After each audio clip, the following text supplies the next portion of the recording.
Wala daw ang kamatuoran sa Santa Iglesia Katolika Apostolika Romana. Ang pangutana, asa man di ay dapit makita nato ang kamatuoran? Good morning kanimo, brother. Sino nangutana ka man og asa ang kamatuoran? Mangutana usa ta, kinsa ang kamatuoran? John 14:6 nag-ingon, ako mao ang dalan, ang kamatuoran ug ang kinabuhi. Sa to pa, si Kristo mao ang kamatuoran. Mo na nga kinahanglan nga atong tun-an unsa asa ang kamatuoran, diha kang Kristo nga mao kinsa kamatuoran, si Kristo ang kamatuoran. Kay siya man ang kamatuoran, diha kita magduel sa kamatuoran kang Kristo. Karon kay si Kristo man ang kamatuoran, na siya'y pulong. Oh? Juan 17:17, ang imong pulong mao ang kamatuoran. Sa to pa, ang tanang gisulti ni Kristo, ang iyang gikinabuhian mao to ang kamatuoran. Kay si Kristo man ang kamatuoran, ang iyang mga pulong kamatuoran. Juan 17:17. O ang Salmo 19 nagisgot nga ang imong kabalauran kamatuoran. Sa to pa, do nagisgot tag tulo. Si Kristo ang kamatuoran, ang iyang pulong kamatuoran, ug sa iyang pulong na ang kabalauran mao ang kamatuoran. So diha kita mo plasta, brother Sino. Biblia kamatuoran. Atong isgutan unsa kamatuoran sa Biblia. Ug nas Biblia ang kasuguan, kabalauran. Ug kung may kabalauran, largo ta dito sa 10 Commandments. So Naningkamot gid nga intaw ng atong higala nga pastoy, usaon niya pag-connect ang ilahang doktrina sa ato ang gipangutana kung wala sa Iglesia Katolika Apostolika Romana ang kamatuoran, asa di ay dapit nabutang ang gitawag og kamatuoran. Ug tama nga ang atong Ginoong Jesucristo mao ang dalan ang kamatuoran ug kinabuhi. Wa tay tawag ining supag ana, pero basin nalimtan sa atong higala nga pastoy na kining maong Kristo nga mao ang kamatuoran naa ni kaugalingon niyang iglesia. Di ba? St. Matthew chapter 16 verse 18, nagsumala pa ni San Pablo, si Kristo ang ulo, ang iglesia mao ang iyang lawas. Sumala pa gihapon ni San Pablo, ang simbahan mao ang haligi og patukuranan sa tanang kamatuoran. So, therefore, kung ingon ta nga si Kristo og dawaton nato si Kristo nga mao ang kamatuoran, dawaton pud nato ang iyang simbahan nga mao ang haligi og patukuranan sa tanang kamatuoran. Og sigurado ko nga kanang simbahan nga gipunting ni San Pablo dili na ang Seventh-day Adventist. Ngano man kay ang Seventh-day Adventist manggod natukod lamang siya ni adtong 1863. Di gid mahitabo nga ang first century church mawala pagkahuman buto lang pag-abot sa 1863. Ngano man kay ingon pa ni Ginoong Jesucristo nga sumala pa nimo nga mao ang kamatuoran, gikot niya mga St. John chapter 14 verse 6, ingon pa sa Ginoo, ingon pa niya, even the gates of hell shall not prevail against it. So sa diyang ingon siya nga bisan ang ganghaan sa impyerno dili makabuntog, so tinuod na. So di gid na mawala ng maong simbahan na ug sumala na siya mga gikotlo nga setas 17:17 ang iyang pulong kamatuoran. So sadyang nisulti siya nga bisan ang ganghaan sa impyerno di makabuntog, tinuod to. Ug wa na mawa ng maong simbahan na. Kung wa na mawa ng maong simbahan na, so therefore katong iglesia nga haligi og patukuran sa kamatuoran dili na mao ang Seventh-day Adventist. Kinibuto lang man mo 1863. Nya akong katawanan pa kay imong gi-connect ang word na kamatuoran dito sa kabalauran. Kung ang tanawon nato ang Old Testament tawag ining concept, kung may tagkabalauran dili lamang kay 10 Commandments. Diba? According sa tradition sa gitawag og mga Hudyo, even sa ilahang pagdawat, sa ilahang mga balaod, not less than 600 laws, particularly 613 laws ang ilahang ginasunod. Apil na din ha ang 10 Commandments. So nganong giingon man din ha sa Salmo 19:7 nga tawag ining ang iyahang balaod perfect. Ngano man kay at that time wala pa man ang perfect being nahitabo na tawo. Aron ang tao gitawag og maluwas. So before Christ, ang ilahang sandiganan in terms of salvation mao na ang pagtuman sa ilang kabalauran. Ug bantayan nato nga ang nag-implement anang kabalauran na dili Seventh-day Adventist kundi ang Judaism nga religion. So kung mayong ka nga sundo nato ang tawag ining kabalauran, ayo lang i-focus lang sa 10 Commandments. Kung tinuod jud ka nga nagtuon o nagbasa jud Biblia. Nya granted without admitting refer gyud sa gitawag og 10 commandments, buti pa sabot it must be interpreted according to the mind and teaching of Christ and his apostles. Ano man kay mo nagingon naging nga bag-o naman go dili naman gud na ang Judaism dili naman gud na mo relihiyon nga gitudlo ni Ginoong Jesucristo. Dili naa siya bag-ong relihiyon, naa siya bag-ong simbahan nga iyang gitukod. Og mautok ang tama nga mo interpret sa kabalauran. Og pinaagi na ana ang tama nga mag-interpret ang simbahang Katoliko, wa mo ilabot kay tungkol ra mo Amerikano. mangutan na ta sa 10 commandments, siyempre bawal ang pagsimbag mga larawan, pagluhod, pagdagkot-dagkot, pag kanang magsadsaad ka ug uban pa ang sira angay nato nga simbahon. Unya, naa na magdiha pakis magdiha ang Sabado. So ikapitong adlaw adlay pahulay. Hinumduman gyud brother Sino, hinumduman ang adlay pahulay, dili nga hinumduman ang adlaw Domingo wala na sa kasuguan sa Dios. Gawas lang sa inyong gi-revise nga 10 commandments. So kung magisgutag kamatuoran, kinsa kamatuoran si Kristo. Og ang iyang mga punong kamatuoran, og ang iyang kasuguan kamatuoran. Muna nga atong klarohon atong kinabuhi na batas kamatuoran niya kang Ginisos ug ang iyang pulong ato bang gitun-an matag adlaw kinahanglan tun-an kini kada adlaw aron mahimutang mga butan, mahimo nga buutan diha sa Ginoo, mahimo nga dalaygon nga makristohanon ug sa iyang pulong anang napuno ka mga kasuguan maigsoon nga angay natong tumanon gi-revise naman ni. So Another point nga magkatawa ta sa argumento sa atong higala nga gitawag og gapastoy. Focus siya dito sa 10 commandments. Niya pagkahuman ingon pa niya na ang mga 10 commandments nga bawal ka magsimbag ribulto, bawal ka magsimbag larawan, maghalad-halad, refer in taon na sa mga Diyos-Diyos.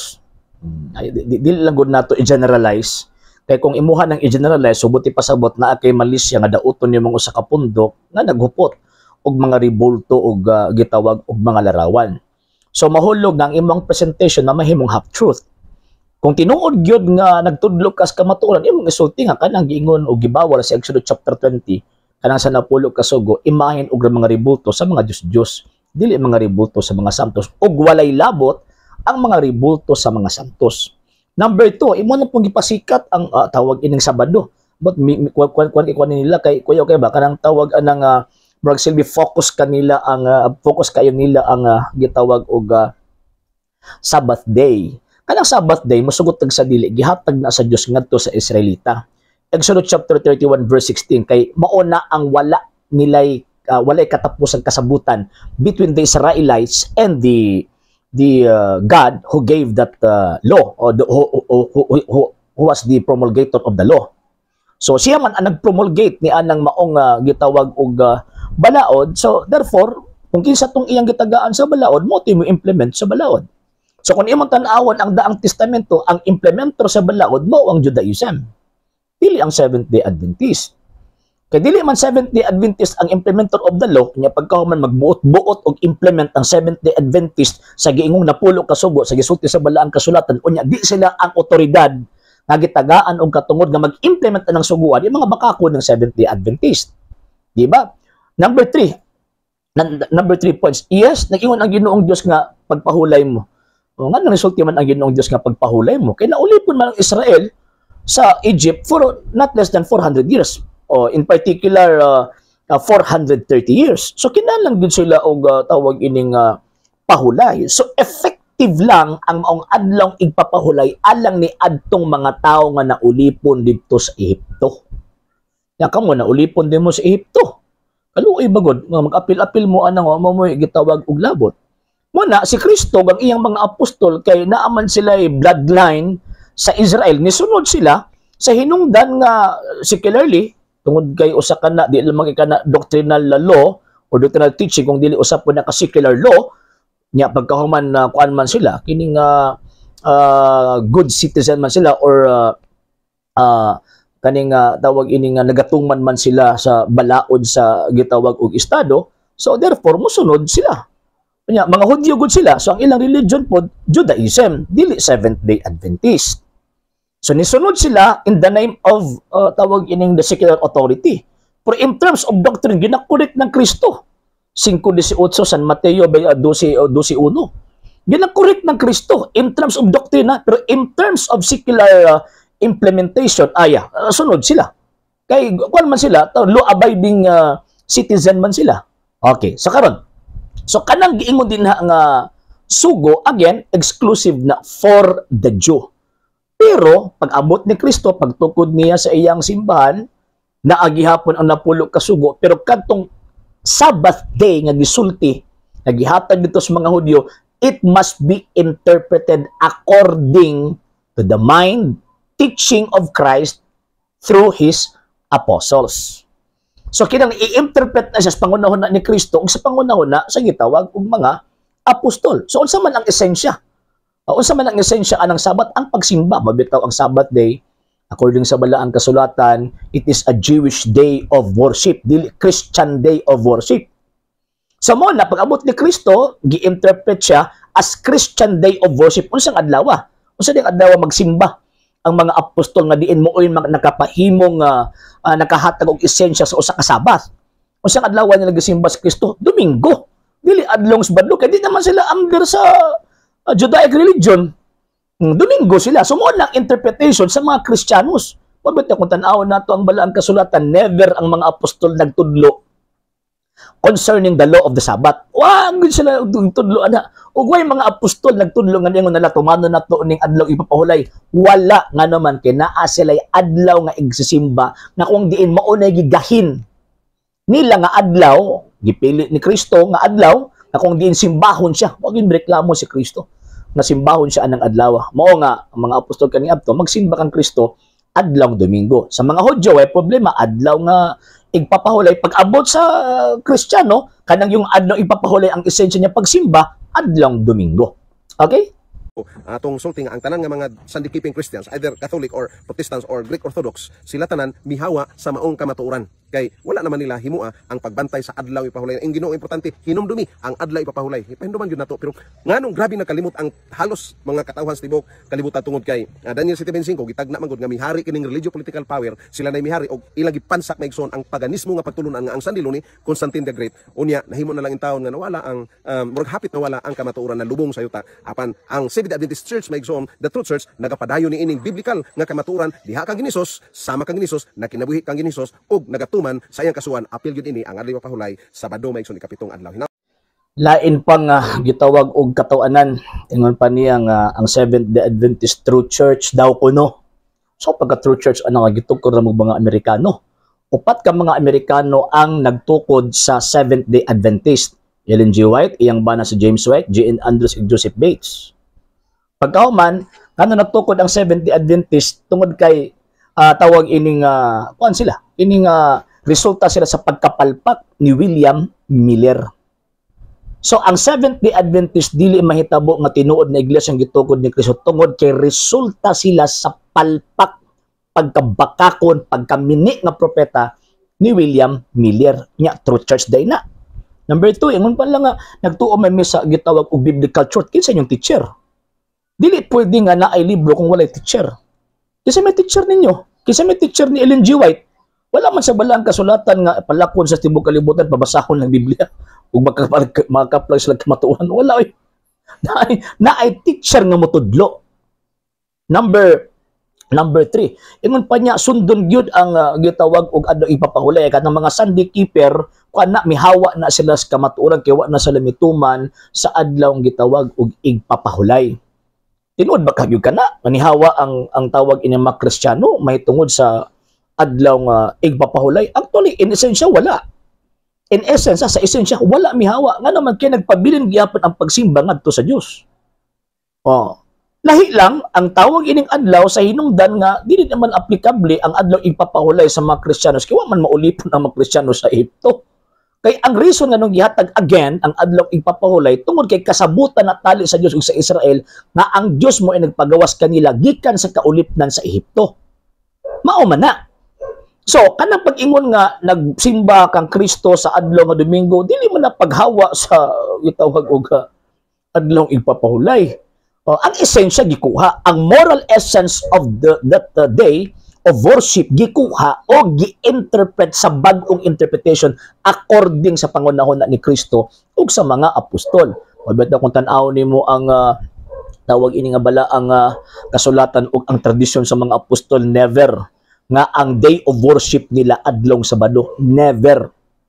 Na sila pagsimba Lunes, Martes, Merkulis, usahay na pay Biyernes, na pay gitawag og Sabado, pero nung ka nga mao na ang ilang official day of worship. Lahi gitong adlaw Domingo. Kano man kay amo na ang ilang proclamation sa pagkabanhaw ni Ginoong Jesucristo before gani na kung Constantine ha. Before na Constantine. Nya kanang inyo pang pagpamakak ug kining inyohang story nga kuno ang Sunday keeping kuno gikan kuno sa balaod ni tawag lang ni Constantino pag sure diha oy ang Edict of Milan, even ang tawag ining declaration sa Council of Laodicea. Kanang sa Edict of Milan, secular law man na. Wala may kalabutan ang tawag ng religious law ana, pero influence si Constantine sa gitawag og Christian day of worship. Kabalo siya nga adlong Domingo magsimba ang mga Kristiyano. O kanang adlaw mo Domingo magsimba ang mga Kristiyano, illegal na before Constantine mo nang iyahang gilegalize. O ang Canon 29 sa tawag ining Council of Laodicea, klaro man na kaayo nga gisugo sa mga Kristiyano at that time na dili pwede nga mamahimong Judaizer ang mga Kristiyano. Kay ang mga Kristiyano dili dili member sa Judaic religion. Dili. Mo nang adlong Domingo sila kay before Constantine ang practice o tradisyon sa mga Kristiyano, adlong Domingo na sila magsimba. Quote pa ninyo ang Daniel chapter 7 verse 25. Katawanan kayo ang inyong tawag ining interpretation. Ang simbang Katoliko mao ang tawag ini naghari sa religyo, political nga paghari. Pag sure ninyo ay pagbasa mo kasaysayan ay mo sig damgo. Tapulan siguro mong basa kasaysayan no. O kay kung naghari pang simbang Katoliko anak nga panahon after Justinian, dapat din na sa lutuson. Gilutos siya eh. Gilutos siya. Ano sa araman ng kabawi-bawi nga makaingon ta nga naa na ang kung sa kuan pa ba kanang totally good nga established good sila nga dawat na sa tanang gitawag og mga tao sa panahon naman ng Charlemagne. Basta lagi history lagi di lagi pat. Di po maumao ba? Sige. Sa hindi pa po nakapag-follow sa mga pages po natin, i-follow nyo po yung mga pages po natin. RJ Horolanciano II TV Apolia Punto Argumento page, Kuya Apologist TV page, and RJ's Vlog 2022. And pwede rin po kayo mag-send po dyan ng Facebook stars. And also, sa atin po mga channels, sa hindi po nakapag-subscribe, i-subscribe po ninyo yung mga channels natin, Dalay Catholic, Apologist International Official, RJ Sano II TV, Kuya Apologist TV, and Barrio Kawayan Religious Forum. And pwede rin po kayo mag-send po dyan ng super sticker, super chats, and super thanks. And maraming salamat po sa mga kapatid mga Katoliko na always pong tumutulong sa programa po natin. Maraming salamat po. Nang dahil po sa tulong at suporta po ninyo, ang programa pong ito, until now, andito pa rin po sa social media. And until din po, nangangailangan pa rin po tayo sa tulong at suporta po ninyo dahil wala po kami magagawa rito mga sir, mga ma'am, kung wala po yung tulong at suporta po ninyo. Sa gusto pong tumulong, sa gusto pong sumuporta, pwede po ninyong ipadala ang tulong at suporta po ninyo sa pamamagitan po ng ating mga account numbers dyan po sa ating pong screen. And pwede nyo po kaming i-message sa ating pong page kung via remittance po yung ipadala po ninyo. Maraming salamat po in advance.